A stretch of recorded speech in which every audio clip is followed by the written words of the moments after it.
Hey guys, so today I want to teach you guys about rate of change, finding the rate of change, what is rate of change, and everything like that. Now, we see this all over in the world around us. We just never really knew it had a name to it. Rate of change tells us how something is changing or at what speed or rate it's changing. So, for example, like we see it as like miles per gallon. In your car, as you're driving, the rate of change we say in miles per gallon. So like 23 miles per gallon means that that car will go 23 miles on 1 gallon of gas. Okay? Another one we see is like feet per second.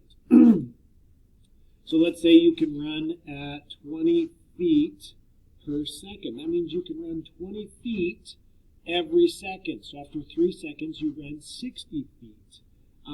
So miles per gallon, feet per second. Oh, here's another one, miles per hour.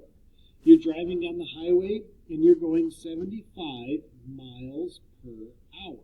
That means after you drove for 1 hour, you've gone 75 miles. Okay? Now, rate of change is the way we calculate speed and distance and things like that. On a graph, we look for rate of change by how the graph is growing, and it's all linear here. So, for example, that 75 miles per hour on the graph, we'd see it as it's going 75 miles faster 1 hour later. Now, that's probably not the best way to explain it. It's going 75 miles per hour. 75 miles per hour. So it's gone 75 miles down the road 1 hour later. And then another 75 miles 1 hour later. And then another 75 miles 1 hour later. Okay? So let me show you kind of what a rate of change problem looks like. Okay? So let's say you have $200 saved up and you begin working at Silverwood and you make $150 a day. What is the initial value and the rate of change? Okay? Well, the rate of change is how much you're changing all the time. And the initial value is where you start. So in this case, you started with $200. So your initial value is going to be $200. That's how much you started with before you even started working. And your rate of change is $150 a day. $150 per day. So if I was to make a table, X and Y table, at 0 hours, I have $200, because that's what I start with. After 1 hour, I have the $200 plus the $150. No, sorry, not 1 hour, after 1 day. Right, so this is our day, and this is our money. So now we have 200 plus 150, we now have $350. After 2 days, I'm now up to $500. After 3 days, I'm up to $650. And so on and so forth. And we can see that our initial value is right here where we started at 0. And our rate of change is shown right here at 150, 150, 150 for every 1 day that it goes up. Okay?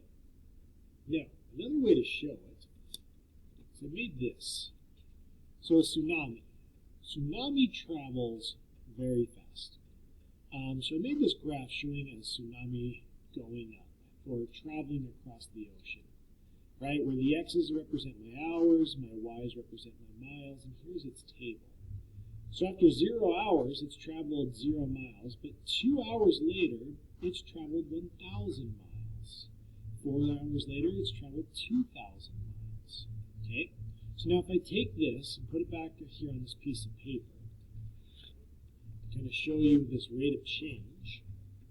So again, the X and the Y, the X represents the hours, and the Y represented the miles. 0 hours, 0 miles. 2 hours later, 1,000 miles. 4 hours later, 2,000 miles. 6 hours later, 3,000 miles. Now we can calculate the rate of change. And it's changing 1,000 miles every 2 hours. 1,000 miles every 2 hours. Well, we don't say that we traveled 1,000 miles in 2 hours. What we actually need to do is we have to reduce it. So 1,000 miles every 2 hours, you divide it, becomes 500 miles every 1 hour. So therefore the rate of change for this would be 500 miles per hour. So you have to reduce it. And the way to reduce it is you have to take the y and divide it by x. Or they say the change in y divided by the change in x. So in this case, our y's were changing by 1,000, and our x's were changing by 2. So it's 1,000 over 2, which equals 500 miles per hour. So that's kind of a quick little glimpse of rate of change, initial value. That's what we're going to be doing this week and working with and learning. Fairly simple stuff, kind of down to earth, but just have to kind of learn it. Thanks, guys.